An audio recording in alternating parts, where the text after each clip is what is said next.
Oh hey, Merry Christmas everybody. A week ago. But what? You say you want to learn some Chinese? That's not Chinese, that's Christmas. Jesus Christ.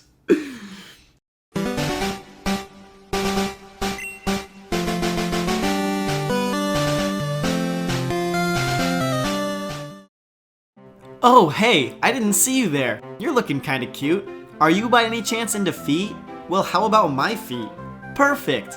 Welcome to Pokemon Facts, Easter Eggs, and Trivia.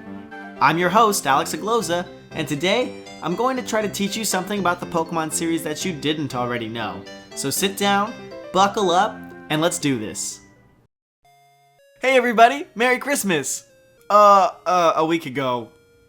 But what? What is that I hear? You say you want to learn some Christmas-related Pokemon facts in an oddly coincidental manner to the holiday season? Well, fear not. I got you. Let's start with the anime. You may or may not have forgotten by now that Jessie and James never actually caught Arbok and Weezing. Instead, they both received them as gifts. Whereas Jessie's was said to be a birthday present, during the dubbed episode Island of the Giant Pokemon, it's revealed that James actually received coughing as a Christmas present. Oh, the Pokeball with the coughing I got for Christmas is gone too! And we're totally broke! I bet no one's Christmas was as good as that. But let's be real. I think when we talk about Christmas, a couple Pokemon come to mind. Delibird is one for sure. I mean, the inspiration for the Pokemon itself comes from Santa Claus, and for God's sakes, if you say its name fast enough, it sounds like delivered. But did you know that the Pokemon Ultimate Handbook incorrectly states that Delibird is a legendary Pokemon? I believed that shit for years. On the other hand, Stantler, the deer-shaped Pokemon, also comes to mind.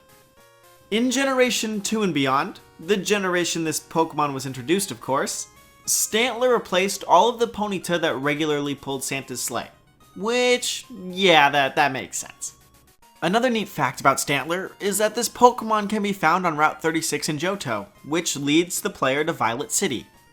Violet City, it turns out, is the game counterpart of Nara, Japan, a city in real life known for the fact that many tame deer roam around it freely.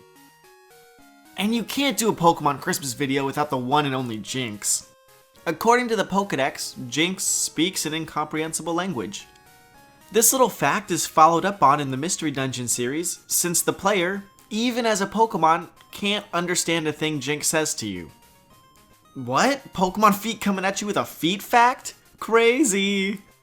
Although Jynx has been seen to possess feet in the anime, it does not actually have a footprint. Even when Jynx is viewed from underneath using the 3D rendered Pokedex in the Stadium and X and Y games, nothing but darkness is shown underneath its dress.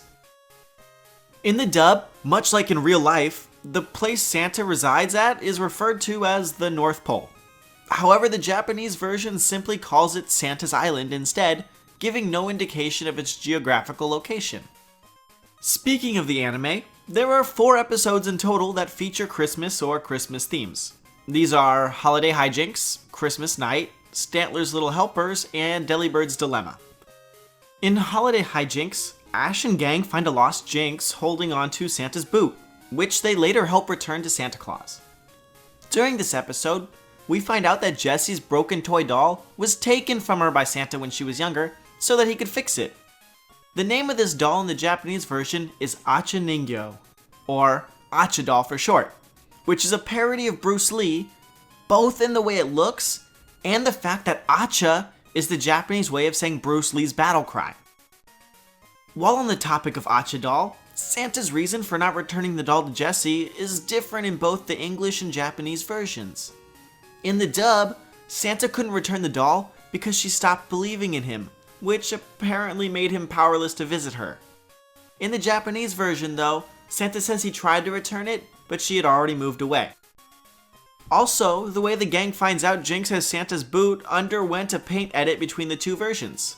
Oh god, remember the last paint edit we talked about?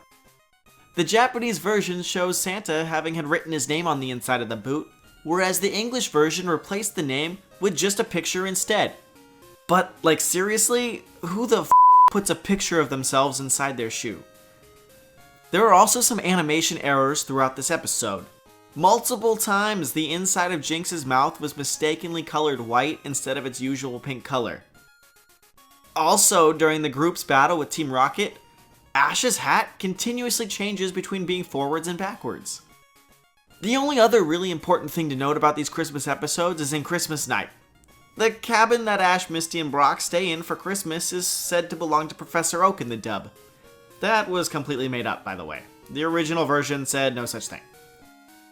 And finally, how about a fact surrounding the Christmas CD Pokemon released back in 2001 titled Pokemon Christmas Bash? One of the songs on the CD, I'm Giving Santa a Pikachu for Christmas, while simultaneously having a terrible name, was also played on BBC Radio 1's Christmas special in 2012. Like a legit British radio station. It played I'm Giving Santa a Pikachu for Christmas. What the flip?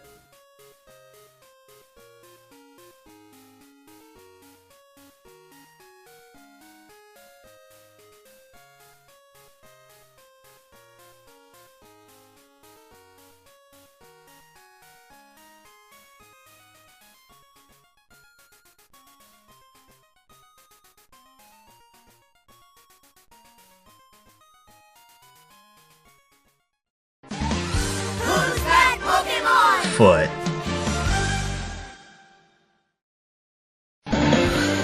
Kakuna! What? You thought because I just told you Jinx has no footprint that I would just give you an easy one. No, that's not how this works. No, that's Kakuna. Foot.